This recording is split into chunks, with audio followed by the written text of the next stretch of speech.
What's up, and welcome back. You guys have been keeping this from me. You've been keeping this movie a secret, and I feel, well, that's probably not a secret. It's just that I was like one when this movie came out, and I didn't know. I did not know. I know it's a little bit past the anniversary date. I'm in February now, and I'm watching a movie that technically turned 40 last year. I'm calling this 40th anniversary. It's more like the 41st anniversary now. I'm stretching it. But I'm John Stark from MacMovieGuy.com. I'm a blind film critic, and we need to talk about Tank. Yes, we do. This movie has audio description because the gods have smiled upon me. Um, this is James Garner and Shirley Jones, who, if you've seen movie musicals, you would know. It's funny because I started out, I do for the written version of me. I do something called a quality check, which is sort of like a stream of consciousness when I watch an audio description track and put that up online. And I totally botched it. I go in as cold as possible on a movie with knowing as little as humanly possible. And I saw Tank, I saw audio description, I saw that it was close to an anniversary. I was like, there's a movie called Tank. I'm doing it. And I put down Shelley Winters instead of Shirley Jones, which are like two wildly different people and not even the same name. But anyway, I realized at the end in the credits, I was like, wait a minute, I got the wrong name. Fuck me. And see Thomas Howell's in this. Anyway, come back to him. Tank it's a movie with a tank in it. That's exactly what it is. The audio description, by the way, the company never cited themselves. I hate that because, and I sort of wrote this at the bottom of my quality check too, like, almost every single company of note can get themselves credited at the end of a film. The only reason you wouldn't be credited at the end of the film is if you didn't want to be, because you know the audio description that you produced wasn't any good, because essentially the work that you do, that you put out into the world, is a way for you to be recognized. And if you can't take ownership of it, then what's the point? If I write a whole bunch of things and I put anonymous and I just send it out into the world and then it gets recognition and people are like, oh, I really want to, man, I'd love to have the writer of that. It's like, well, I didn't sign my name to it. Now I have to go through the work of trying to prove that that was me, you know? So it just doesn't make any sense. So obviously they knew that they didn't produce a quality audio description track, which they did not. Tank has what I would call below average. I've heard worse, certainly. I mean, there's some description in here, but it abandons you for long periods of time during action sequences too, which is really unfortunate. Like there are times when there's clearly no dialogue happening and the audio description track is just like, we want you to listen to the score. Cool. I feel like the tank's fucking some shit up right now. Where are you at? Like, what's going on with you? Anywho, so the movie is about James Garner, who plays Zack Attack, Colonel, Major Sergeant Zack Attack. It's not his last name. He's the father of this family that's moving to base in Georgia. They shot this at Fort Benning. So did we change the name of that? I always knew it as Fort Benning. I'm sorry if we changed the name. I didn't intentionally, it might be something else now. I have no idea. I'm not actually in the Army, so I don't pay attention to base name changes. But I know Fort Benning a little bit more because I had a cousin that was stationed there for a little while, so it's easier for me to remember Fort Benning, because I was like, oh, I remember my cousin was stationed in Fort Benning, Georgia, and I went there to see him.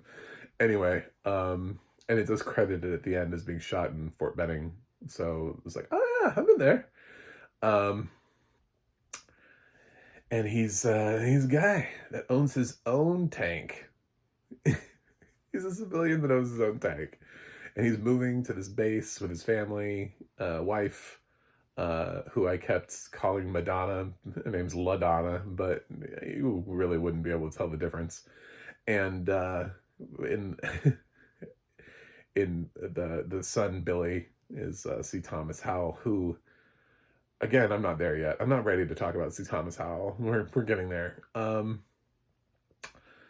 So they get on base, they get the tank, everything's going good.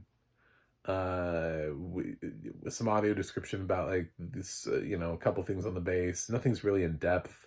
It takes them a while to ever describe LaDonna with anything. I mean, she's so underdescribed in the movie that she is doing things. She's like telling people where to move things, and the narrator's just like, I'm not even going to acknowledge her presence. We're just going to move on. I don't look at women. I don't talk to women. It's like probably written by like a religious nut that's just like, women are not real. We can't be talking. They have a place and it's in a closet in the basement. I don't know. But she is the least description of any of the leads. Um she so we get through backstory because he keeps running into people and meeting people that he knows. He talks to this colonel who talks about, oh, you could be up for a promotion. People really like you. And he's like, I don't know. I'm just really want to just fish with my kid. I'm trying to get a boat, trying to buy a boat. Later on, he talks with somebody and he's like, yep, I had two sons. Bill is my younger one. We had Johnny. He'd be 22, but sadly he died. So we learn he had two kids and one of them is dead. It doesn't really mean much for the rest of the film, but it gives Billy plenty of time to be like, I know you lost your favorite son. I'm sorry. I wish it had been me instead. And just a lot of like really sort of afternoon special acting from C. Thomas Howell. I got into it. God, he's terrible in this. Anyway, it was gonna pull me. It was gonna pull it out of me sooner rather than later. I knew I was coming in for a cheesy movie, and I fully accepted that. And yeah, but C. Thomas Howell's like on it. I don't know. I don't know what he's doing in this movie. He is young, and I hate trashing, but he's like also like a grown ass man now. So he was just in Reagan this year. That's where his career's at. He's actually also been in a lot of things where, I mean, he's been in a lot of things. The funny thing is, I know C. Thomas Howell. I know that name, and I know it from back in the '80s. Like he's an '80s actor. It's like, what happened to him after the '80s? And if you look up his resume, he has a lot of things where he's like businessman. I'm like, you went from being a known actor to being like businessman on a TV show. Like you're basically like a day player. He was on Walking Dead in a character I don't remember, and I'm a huge Walking Dead fan. He's literally listed as a Hilltop resident slash, they gave him a name like Ron or something like that. I was like, who? What is Ponyboy up to? Any- anyway, so the movie, of course, there's movie gets going, going real good when James leaves the post and he goes into town, and I don't know, he's like he's in a diner that's also a bar. It describes it as a diner, but then you go inside, there's a bar and there's a prostitute in there. It's just like, what is this place? Because they're definitely like rural America, and I don't understand, man. Like Garner is he's just at the bar drinking, and um then the description was literally a lady blonde sits down, and I was like, what on earth, sir? Excuse me? Hello? A lady blonde? The audio description like is like trying to like match the cheesiness of the movie, and I'm not here for it. But um a blonde lady, a blonde woman, I don't know, man. A lady blonde sounds so fucking weird. Anyway, so who ends up becoming a character called Sarah, sits down, next to our Zack Attack, and he sings her a sea shanty, which disrupts. I'm not kidding. I'm not kidding. He sings a sea shanty. This movie is awesome. Um, and over playing pool is racist James Cromwell, who's he's here to play a bad guy, and he strolls over and he's like, "I had you're disrupting my game. Maybe it's time you leave a lady alone." Kind of tries to come in with his evilness. And man, he hits Sarah a couple times, like just right, point blank. This movie has a lot of like James Garner standing up for the abused. So he watches James Cromwell hit this woman twice before, knocking James Cromwell out, which is a problem because he's also a deputy. Although you would think some people in this town would be like, yeah, we're fucking tired of that dude. He's a deputy who just walks around like hitting women. Do you guys have no power in this town? Like, as townspeople? Like, I never really understood this movie because you would think like the town would rise up against. There cannot be that many deputies. It's a small town. Like, what are they, like 8 maybe? Anyway, so he goes back on base, and later on he talks to a friend, and I got really confused because the film also doesn't like to use racial description until later on. There's a white guy that's a white deputy, sheriff person, prison guard type person that's beating a black prisoner just on the side of the road, just for shits and giggles, basically because they can. Because the sheriff, the racist sheriff who's got Confederate flags all over his office, like tells him to. It's the only time that race is ever mentioned in the movie, but I think Zach's friend on base that he goes back to visit is black. He uses the term cracker, but then again, so does C. Thomas Howell. So later on, Billy also uses the word cracker, and I was like, never mind, maybe we're just overusing the word cracker. I don't know. Maybe there's no diversity in this movie. So Garner also pulls in Zack Attack. I should use his character name. Zack Attack pulls in another person, another soldier who is like beating his kid, and talks to him. He's like, the next time you feel like hitting something, you come and you hit me. And I was like, I feel like I've heard that line before. But I'm glad that James Garner's using it, and probably might even have originated here, because I think I've heard it in a newer film. So then this is a 1984 movie. Maybe that line. Maybe we started here. So, of course, the sheriff is not happy that his deputy was assaulted, and he wants to arrest Garner, and he tries everything on his power to do so, but he can't because it's the base has ruled that that this is MP jurisdiction, and the military police really just don't give a shit. He's going to pay like a fine or something like that, and then move on with his life. And the sheriff's like, he's gonna spend days in jail. The sheriff here is like fell out of the Dukes of Hazzard with wrapped in Confederate flags and racism. So he goes and they put pot into a locker of Billy's, because Billy's like, I played basketball at school. And I was thinking to myself, I was like, where does he play basketball? On base with other base kids? Is the school on base or is it off base? And I found out really quickly because Billy ends up in the jurisdiction of the sheriff who plants drugs in his locker so that he can arrest Billy so that he can get to Garner, and so Zack Attack. And so Zack Attack is like, okay, you got me. What do you want? And he's like, I don't know. Billy's he's got some serious charges against him. He assaulted a police officer, fled the scene, murdered some people, got some drugs. We're throwing charges at him. I can do whatever I want because the judge is my brother-in-law. Your son is fucked 3 ways sideways. Just later on he brings up the fact that he's got some degenerates. He calls them degenerates.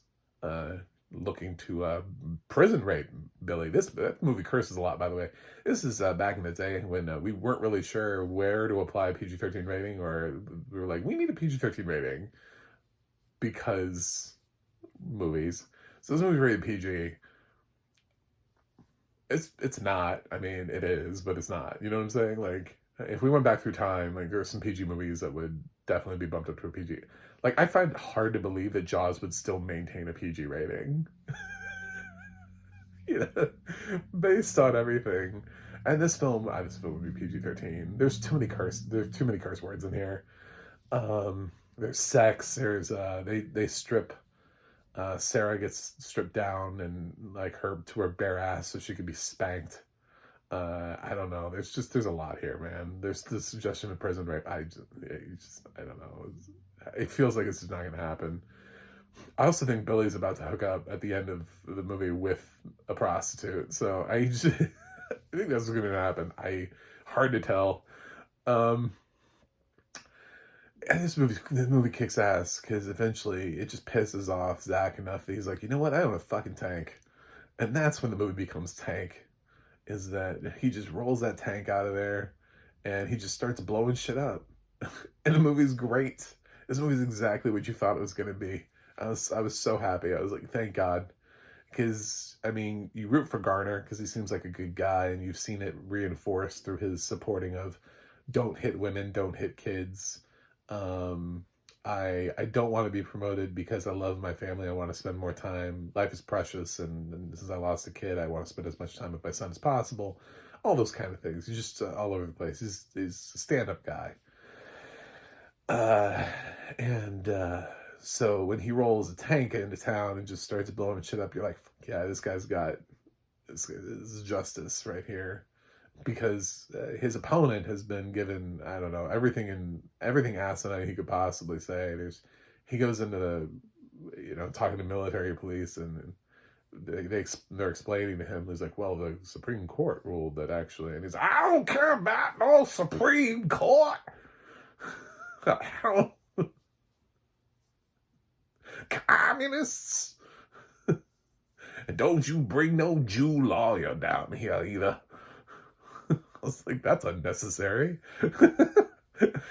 At one point, I think they do bring a lawyer down because Shirley Jones's LaDonna is, she's like, well, we're going to get a lawyer.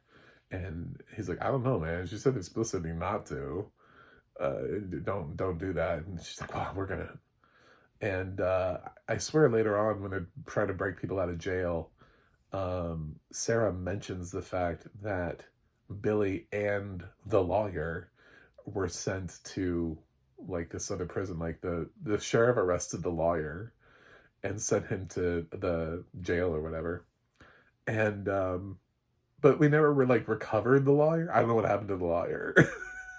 Nobody cared. He doesn't have a scene. He's just sort of like mentioned and referenced. Like there was a lawyer at some point. He's in all the cutscenes. Yeah, it's kind of like a 5 on IMDb and Metacritic of like 30, and I'm just like, come on, guys, did you not have fun in this? I had a lot of fun. Maybe in like 1984, I would have walked into this and like, oof, this movie's bad.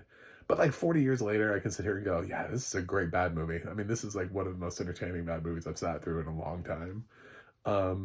I showed up for a movie called Tank, and I knew exactly, like, if they made a movie right now called Pong, I'm not gonna sit there and be like, oh god, is Pong gonna be like the next Dune? It's gonna be a movie. They adapted Pong into a like what do you expect? At some point you have to just have a realistic expectation of what you're about to walk into. And sometimes movies try to tell you in advance. They telegraph to you with like a ridiculous title, and they're like, this is campy as shit, and that's what we're giving you. Like, I watched a movie that's being released this year called Clone Cops.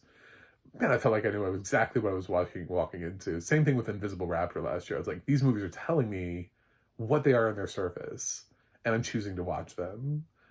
I knew exactly what type of movie this is, and I was right. It's exactly that type of movie. It's very aware that it's that type of movie. And Tank has all of this like patriotic bullshit music throughout the whole thing with like heavy like you know like drum like feels like there's a war coming, you know. It feels epic. It feels cool. You're rooting for James Garner to blow things up and run over things with his tank and all sort of, and save his kid and blow his kid out of prison and run over racist cops. And the ending is so cheesy. They literally pull this tank by hand. There's like a biker. There's a guy that gets on a motorcycle and like jumps a semi. They're trying to get it across state lines so that he can't, so that Garner and his family will have safe haven in Tennessee. And the sheriff can't follow them across state lines. So the governor of Tennessee is there, and begrudgingly it takes a while to convince them to do the right thing. And they're all like sitting there like pulling this tank, manually pulling this tank across the finish line. It's like there's a huge crowd there that's like supporting them. A marching band showed up. Like everybody's rooting for him. People hate this sheriff so much. Like everybody's rooting against him. They get gas from this random farmer who clearly hates the sheriff. And the sheriff tries to like roll up on the farmer, and that was a mistake, you know, because the farmer's like, I was prepared for you. You killed my boy. I'm here to kill you.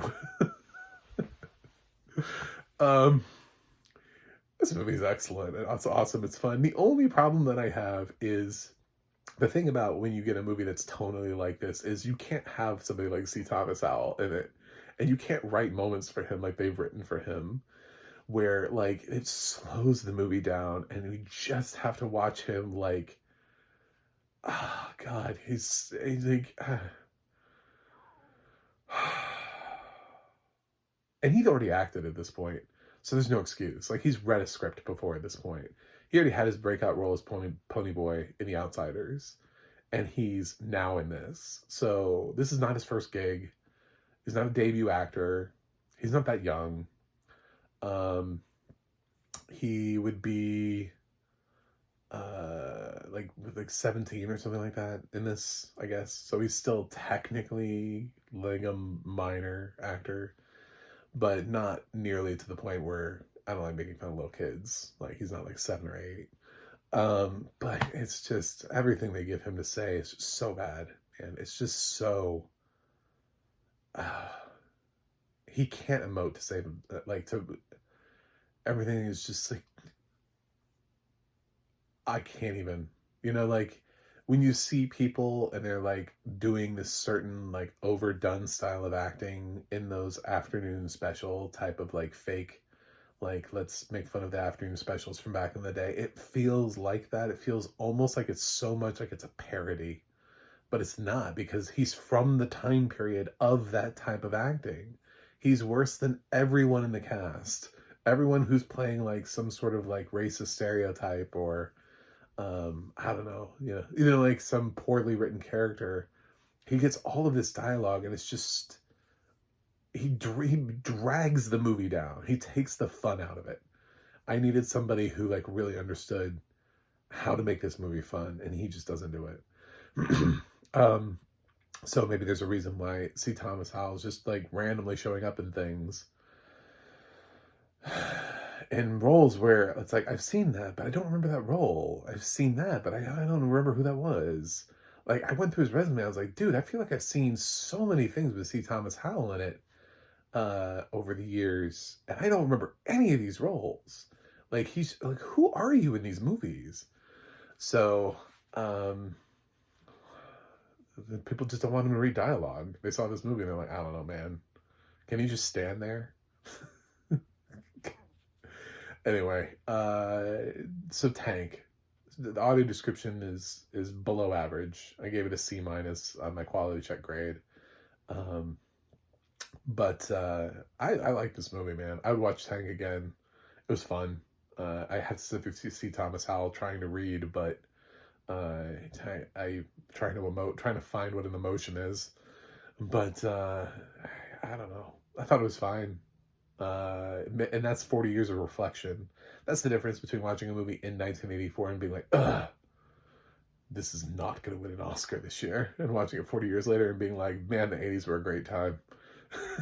We made movies like Tank. It tells you what it is up front, and it is, and it delivers. It is a movie about a tank.